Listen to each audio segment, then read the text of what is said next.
오늘은 마태복음 7장 7절 말씀을 함께 묵상해 보십니다. 구하라 그리하면 너에게 주실 것이요 찾으라 그리하면 찾아낼 것이요 문을 두드리라 그리하면 열릴 것이니라 말씀하십니다. 우리가 등산을 하다 보면 정상에 오르는 길이 여러 가지 코스가 있는 것을 알게 됩니다. 정상을 향해서 가는 길이 빨리 갈 수 있는 길과 또 여유를 가지고 구경하면서 천천히 올라가는 길, 또 적당한 시간과 여유를 가지고 갈 수 있는 길들이 있습니다. 같은 목적지를 두고 올라가지만 출발하는 장소와 어떤 길을 선택하느냐에 따라서 본인의 선택하기에 달려 있습니다. 하나님 우리가 살아가는 동안에 여러 가지 길들을 만들어 놓으셨습니다. 그 길을 선택하는 데 있어서는 하나님이 자유의지를 주셨습니다. 어느 길을 갈 것인가? 에덴 동산에서 하나님은 아담과 하와가 평생 누리며 살도록 만드셨습니다. 단 한 가지 동산 중앙에 있는 선악과를 따먹지 말라고 하셨습니다. 선악을 알게 하는 나무와 생명나무를 동산 중앙에 두셔서 그것을 먹는 날은 죽도록 하셨습니다. 창세기 2장 17절에 선악을 알게 하는 나무의 열매는 먹지 말라. 내가 먹는 날에는 반드시 죽으리라 하셨습니다. 그러나 선악을 따먹은 아담과 하와를 하나님은 에덴 동산에 내어 쫓으셨습니다. 뱀의 유혹을 이기지 못해서 하나님 말씀 잊어버리고 그것을 순종하지 않고 선악을 알게 나무 열매를 따먹고 나는 그것을 떠나가게 만드셨고 또한 그 중앙에 있는 생명나무는 하나님이 지키게 하셨습니다. 생명나무 열매도 따먹고 영생할까 하노라 하시고 불어도는 불칼을 두어 생명나무의 길을 지키게 하셨다 하셨습니다. 사람들은 욕심으로 가득 차 있을 때는 분별력을 잃어버립니다. 내가 가야 하는 길이 어느 길인지 잊어버리는 경우 분별할 수 없는 그런 상태가 이르게 됩니다. 이 세상에는 내가 가야 되는 길이 있습니다. 기독교인들이 가야 되는 길이 있습니다. 다른 사람이 아닌 내가 가야 하는 그 지켜야 되는 길이 있다는 사실입니다. 그 길을 정도라고 말합니다. 그리스도인들이 가야 되는 길, 그 길이 잘못된 길이라면 돌이켜서 새롭게 가야만 됩니다. 또한 가는 길이 정확한데 막혔다면 그 장애물을 뚫고 들어가야 됩니다. 하나님 정하신 길은 반드시 우리들 가야만 되는 것을 보게 됩니다. 하나님 이스라엘 백성들을 가나안 땅으로 가도록 하셨습니다. 그러나 그 길은 일주일이면 갈 수 있는 길이지만 하나님은 머나먼 광야길을 선택하게 만드셨습니다. 물론 그 길도 신속하게 갈 수 있습니다. 그러나 40년의 시간이 지나갔습니다. 이스라엘 백성들은 40년의 긴 시간을 보내면서 그들이 들어가지 못하고 후손들이 들어갈 수가 있었던 것은 원인이 무엇일까? 하나님 원하는 방법대로 그 길을 가지 않았기 때문입니다. 하나님께서 보시기에는 모세를 통해서 낮에는 구름 기둥, 밤에는 불 기둥 인도하셨습니다. 하나님 눈에 보이지 않으니까 사람들은 모세를 원망하고 하나님을 원망하고 불평을 일삼았습니다. 결국 하나님 원하는 길은 순종의 길이었는데 감사 찬송의 길이었는데 원망 불평하다 한 사람도 들어가지 못하게 되는 것을 보게 됩니다. 고린도전서 10장 13절에 말합니다. 사람이 감당할 시험 밖에는 내가 당한 것이 없나니 오직 하나님 미쁘사 너희가 감당치 못할 시험을 허락치 아니하시고 시험 당할 즈음에 또한 피할 길을 내서 너를 감당케 하신다 하셨습니다. 하나님이 원하는 길은 하나님 순탄케 만들어 주십니다. 하나님 뜻대로 가는 길은 하나님이 계획하시고 섭리 가운데 형통하게 만들어 주십니다. 창세기 24장에 보시면은 하나님이 아브라함의 아들 이삭의 아내를 얻기 위해서 늙은 종을 보냅니다. 오늘 나에게 순조롭게 만나게 하사 내 주인 아브라함에게 은혜를 베푸시옵소서. 하나님 종이 가는 길을 하나님 인도하셔서 리브가라는 여인을 순조롭게 만나게 하셨습니다. 하나님 기뻐하는 길을 가게 되면 모든 것이 형통하게 예비된다는 사실입니다. 주님 말씀하십니다. 내가 곧 길이요 진리요 생명이라 하셨습니다. 정해진 길, 때론 세상 사람들이 그것이 운명이라 말합니다. 그러나 그리스도인들은 택함 받은 길을 가야 됩니다. 하나님 정하신 길, 그 길만이 우리가 살아갈 수 있는 길이 되는 것입니다. 예수를 믿는 사람들은 우연히 믿는 것 같지만 하나님이 원하시고 택하셔서 그 길을 가도록 만드셨습니다. 믿도록 만드셨습니다. 장로교에서는 예정론이라 말하지만 우리 믿음으로 받아들일 때 하나님 자녀가 되는 것입니다. 영접하는 자, 곧 그 이름 믿는 자들에게는 하나님 자녀가 되는 권세를 주셨다고 말씀하셨습니다. 믿는 사람에게는 하나님이 정하신 길이 있습니다. 그 길은 눈에는 보이지 않으나 분명히 존재하고 있습니다. 하늘에도 비행기가 운항하는 길이 있고 바다에도 배들이 운항하는 길이 존재하는 것처럼 우리도 가는 길은 정해져 있습니다. 그 길은 예수님과 함께하는 길입니다. 그 길은 하나님의 인도하심 따라 성령 우리를 이끌어 가십니다. 믿음으로 가는 길은 성령 이끄시는 길입니다. 이스라엘 백성들이 광야를 통해서 가나안 들어가도 하나님이 정해놓으셨는데 그 길을 가는 동안 하나님의 인도하심과 성령 인도하심을 따라야 될 텐데 사람들 원망과 불평하셨습니다. 성령님은 우리의 마음속까지 감찰하셨습니다. 그래서 신명기 28장 14절에 내가 오늘 너에게 명령하는 그 말씀을 떠나 좌랑 우랑을 치우치지 아니하고 다른 신을 섬기지 아니하면 그와 같으리라 하셨습니다. 하나님 우리를 형통케 만들어 주십니다. 창세기 39장 29절에 23절에 보시면 여호와께서를 범사에 형통하게 하셨다 하셨습니다. 요셉을 하나님이 형통케 만들어 주셨던 것을 보게 됩니다. 오늘 본문에는 하나님 말씀하시기를 형통한 자들에게 믿는 자에게 어떤 길을 가야 되느냐 먼저 구하는 길을 가르쳤습니다.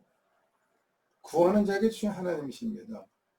구한다는 것은 소원을 가지고 있다는 것입니다. 하나님께 구한다는 것은 하나님 인정하고 믿는다는 것입니다. 우리는 무엇을 구할 것인가? 마태복음 6장 33절에 말합니다. 먼저 그의 나라와 그의 의를 구하라. 그럼 이 모든 것은 너에게 더하시리라 하셨습니다. 사람들은 먼저 자기에게 필요한 것을 구합니다. 발등에는 불이 떨어졌다고 바로 눈앞에 있는 것밖에 보지 못합니다. 성령이 먼저 구할 것이 있고 멀리 내다볼 것이 있다는 사실입니다. 열왕기상 3장 5절에 말합니다. 기브온에서 밤에 여호와께서 솔로몬의 꿈에 나타나시니라. 하나님 이르시되 내가 내게 무엇 줄고 너는 구하라 하셨습니다. 솔로몬의 기브온 산당에서 1000번째 들은 후에 하나님이 꿈에 나타나셔서 내가 무엇 해줄까 하시면서 너는 내게 구하라 말씀하십니다. 그때 솔로몬이 하나님께 구했습니다. 누가 주의 임하는 백성을 재판할 수 있사오리까? 듣는 마음은 종에게 주사 주의 백성을 재판하여 선악을 분별하게 하옵소서. 하나님의 마음에 드는 기도를 한 것입니다. 솔로몬이 구한 것은 부귀의 영화가 아닙니다. 나의 백성들을 다스릴 수 있는 지혜를 달라고 허락했습니다. 오늘날 우리나라 지도자들이 이와 같이 하나님의 지혜를 구해야 될 것입니다. 솔로몬이 이것을 구하며 그 말씀이 주의 마음에 든지라. 하나님 솔로몬이 구하는 것을 보시고 마음에 들었다는 것입니다. 하나님 마음에 드는 지도자, 하나님 원하는 기도, 그것을 구하는 자에게 하나님이 구하지 아니한 부귀영화도 더해 주셨습니다. 솔로몬은 하나님 마음에 합당한 기도를 하였고 또 합당한 것을 구하였더니 하나님 원하지 않은 구하지 않은 부귀와 영화도 함께 주신 것을 보았습니다. 마태복음 7장 11절에 말합니다. 너희가 악한 자라도 좋은 것으로 자식에게 줄 줄 알거든 하물며 하늘에 계신 너희 아버지께서 구하는 자에게 좋은 것을 주시지 않겠느냐 하셨습니다. 우리들 하나님 자녀로서 하나님께 구했을 때 하나님 좋은 것을 우리에게 주신다는 것입니다. 우리는 하나님께 구할 때 믿음으로 구해야 됩니다. 무엇이든지 기도하고 구하는 것은 받은 줄은 믿으라. 그럼 너에게 그대로 되리라 하셨습니다. 우리는 믿는 자들입니다. 하나님 믿는 백성입니다. 또 하나님 약속의 하나님이십니다. 우리가 기도하고 구하는 것을 하나님이 주신다고 말씀하셨습니다. 그러나 너희가 얻지 못하면 구하지 아니하기 때문이요. 구하여도 받지 못하면 정욕으로 쓰려고 잘못 구했다 하십니다. 우리는 하나님이 기뻐하는, 하나님 원하시는, 하나님 뜻하는 것을 구하는 믿음의 사람들이 되어야 될 것입니다. 우리가 믿음으로 기도했으면 의심하지 말아야 됩니다. 오직 믿음으로 구하고 조금 더 의심하지 말라. 의심하는 자는 마치 바람에 밀려 요동을 받아물 것 같다 하셨습니다. 하나님은 변함없는 분이십니다. 약속하신 분입니다. 믿음으로 구했으면 기다려야 됩니다. 의심하지 말아야 됩니다. 그래서 의심하지 않으면 그대로 된다고 말씀하셨듯이 우리 믿음으로 구하고 또한 찾는 자가 되어야 됩니다. 우리가 믿음으로 구했다고 가만히 있으면 되지 않습니다. 믿음이 있는 사람은 포기하지 않습니다. 장애물을 입고 박히는 것이 있으면 뚫고 나가려고 찾는 것을 보게 됩니다. 우리 하나님이 우리를 회복시키는 것을 믿기 때문에 하나님을 더욱더 찾으러 나가야 됩니다. 우리의 삶을 회복시키는 분은 하나님이시기 때문에 그렇습니다. 오라 우리가 여호와께 돌아가자. 여호와께서 우리를 찢으셨으나 도로 낫게 하실 것이요 우리 치셨으나 싸매 주실 것임이라 하셨습니다. 하나님만이 우리를 회복시켜 주십니다. 그 하나님을 찾고 찾는 믿음의 사람이 되어야 됩니다. 그 하나님을 찾는 그 길에는 감춰진 부호가 있습니다. 우리가 보물찾기 하듯이 우리 인생 가운데 감춰진 것을 찾으면 그것이 우리 삶을 형통하게 만들 수가 있습니다. 잠언서 2장 4절에 말합니다. 감춰진 보배를 찾는 것 같이 그것을 찾으면 여호와를 경외하기를 깨달으며 하나님을 알게 되리라 하셨습니다. 감춰진 것을 찾는 것은 하나님 찾는 것입니다. 하나님을 찾게 되고 하나님을 만나면은 하나님이 모든 계획을 우리에게 가르쳐 주십니다. 우리는 하나님 잃어버릴 때가 많습니다. 오늘날 시대에 하나님을 잃어버린 사람이 많습니다. 택한 백성이라 할지라도 하나님을 잃어버린 자가 많습니다. 그러나 에레미야서 24장 7절에 말합니다. 내가 여호와인 줄 아는 마음을 그들에게 주어서 그들이 전심으로 내게 돌아오게 하리니 그들은 내 백성이 되겠고 나는 그들의 하나님이 되리라 하셨습니다. 그 하나님을 찾는 마음을 가지고 우리는 문을 두드려야 됩니다. 두드린다는 것은 적극적인 자세가 필요합니다. 열정이 있어야 되는 것입니다. 행함이 없는 믿음은 죽은 믿음이라 하셨습니다.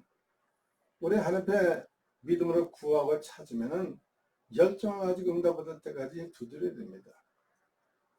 마태복음 15장에는 가나안 여인의 이야기가 있습니다. 다윗의 자손이요 내 딸이 흉악한 게 귀신 들렸다고 합니다. 예수님 간청했지만 한 말씀도 대답하지 않았습니다.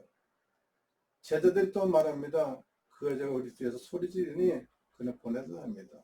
귀찮다는 것입니다. 그러나 그 사람들이 귀찮아하고 방해하고 무시하지만 이 여인은 말합니다. 개들도 주인의 상에서 떨어지는 부스에게 먹나이다. 예수님이 이렇게 말씀하시기를 여자여 내 믿음이 크도다 내 소원대로 되리라 하시면서 그때 그의 딸이 고침받는 것을 보았습니다. 가난안 여인은 자신을 괴롭히기 위해서까지 간청했다는 것입니다. 여인의 자존심마저 내려놨다는 것입니다. 여인의 소원을 이루기까지 두드리는 모습을 볼 수 있습니다. 또 마가복음 10장에 보시면은 소경 바디모의 이야기했습니다. 다윗의 자손 예수여 나를 불쌍히 여기소서 합니다. 사람을 꾸짖으면서 잠잠하라 말할 때 더욱더 큰 소리를 지릅니다. 다윗의 자손이여 나를 불쌍히 여기소서라 합니다. 그 소리를 들으신 예수님 내가 무엇 해주기를 원하느냐 보기를 원하나이다. 가라 내 믿음이 너를 구원하였으니 그가 곧 보게 되어 예수를 길에서 따른다 하셨습니다. 하나님 우리의 음성과 기도를 들으시고 우리 소원을 말하기를 원하십니다. 구하기를 원하십니다. 찾기를 원하십니다. 두드리기를 원하십니다. 뽕나무 올라가서 삭개오를 보십시오. 자신의 연약함 때문에 뽕나무 올라갔지만 키가 든 삭개오가 예수님 보려고 삼원 마음으로 뽕나무 올라간 것을 예수님이 아셨습니다. 그리고 예수님이 그 뽕나무로 찾아오셨습니다. 우리의 기도를 들으신 분은 예수님이십니다. 대저 의인은 7번 넘어질지라도 다시 일어나리니 악인은 재앙으로 말미암아 엎드러진다 하셨습니다. 우리가 하나님께 두드리는 것은 기도입니다. 기도에는 이런 이유가 날 수 없다 하셨습니다. 느헤미야는 무너진 성벽을 보고 눈물로 기도한 사람입니다. 예루살렘 성은 허물어지고 성문은 불탔다 합니다. 느헤미야가 이 말을 듣고 슬피 울며 수일 동안 금식했다 합니다. 무너진 성을 바라보면서 슬퍼하는 느헤미야, 왕의 술관원장이 되어서 왕 앞에서 수심이 가득 찬 모습을 보일 때 왕이 질문합니다. 무엇 때문에 수심이 가득하냐? 왕이 내게 이르시되 그러면 내가 무엇을 주겠느냐? 느헤미야의 기도와 간구하는 모습을 보시고 하나님의 왕의 마음을 설득시켜 주실 것입니다. 그래서 왕에게 말합니다. 왕이 만약 좋게 여기시고 종이 앞에 목전의 은혜를 얻었으면 내가 유다 성읍에 보내서 그 성을 건축하게 해달라고 합니다. 느헤미야는 성읍을 재건하기 위해서 투쟁이나 인간적인 수단을 쓰지 않았습니다. 느헤미야는 눈물의 기도를 했습니다. 기도하다 보니까 얼굴에 수심이 가득하게 되었고 그 모습을 보던 왕의 마음에 감동을 일으키게 된 것입니다. 우리 기도하면서 하나님 움직일 때 사람들의 마음도 움직이게 되어 있습니다. 왕의 마음을 열리게 하는 기도, 하나님 마음을 움직이게 하는 기도, 눈물의 기도가 하나님 마음의 문을 두드리고 왕의 마음의 문을 열게 하셨습니다. 하나님이 열어주셔야 됩니다. 계시록 3장 7절에 말합니다. 다에서 10살을 가지시니 곧 열매 닫을 사람이 없고 다른 10사람이 없다 하셨습니다. 하나님이 열어주셔야 됩니다. 가뭄에 단비가 내리는 것도 하나님이 열어주셔야 되는 것이고 홍수가 나는 그 장마비 속에서도 하나님이 막아주셔야 되는 것입니다. 코로나 같은 바이러스도 우리 힘만 가지고는 해결할 수가 없습니다. 메마른 광야에서 며칠하기 때와 만나라 공급해주도 하나님이십니다. 바이러스 물러가는 광풍이 일어나서 몽땅 물러가게 하시고 이 땅에서는 평안이 이루어지게 만들어 주실 줄 믿습니다. 가뭄이나 홍수 같은 자연재해도 우리 힘으로는 막을 수 없습니다. 그 하나님 우리를 만나야 됩니다. 그 하나님 함께 해야 됩니다. 너희가 온 마음으로 나를 구하면 나를 찾을 것이요 나를 만나리라 하셨습니다. 하나님 마음을 움직일 수 있는 힘은 기도입니다. 그 하나님 마음을 움직이는 것은 바로 예수님 통해서 하는 기도입니다. 나라를 안정케 하는 지도자의 마음속에 하나님 하는 믿음이 있었으면 좋겠습니다. 지도자들이 백성의 마음을 잘 알고 정확한 정보를 가지고 진행해서 안정시킬 수 있듯이 하나님도 우리의 마음을 아시고 우리 움직이는 분이십니다. 그 하나님 우리들이 문을 두드리곤 하십니다. 볼지어다 내가 문 밖에 서서 두드리노니 누구든지 내 음성을 듣고 문을 열면 내가 그에게로 들어가 그와 더불어 먹고 그는 나와 더불어 먹으리라 하셨습니다. 예수님 지금도 성령을 통해서 우리의 간구를 들으십니다. 마음의 문을 활짝 열고 성령 인도를 받아들일 때 우리 형통한 길로 갈 수가 있을 것입니다. 우리는 성령이여 나를 다스려달라고 기도해야 됩니다. 솔로몬이 구했던 지혜 같은 지혜는 지도자가 필요하고 지혜는 백성들이 되을 때 우리는 안정된 민족이 될 수 있을 것입니다. 살아계신 하나님 아버지 감사합니다. 오늘 저희 사랑하신 하나님 믿고 구하게 하시고 두드리고 찾을게 만드신 하나님 열어주셔야 되겠습니다. 이 어려운 시기도 하나님 열어주실 때 형통하고 평안하게 될 줄로 믿습니다. 예수님의 이름으로 간절히 기도드립니다. 아멘.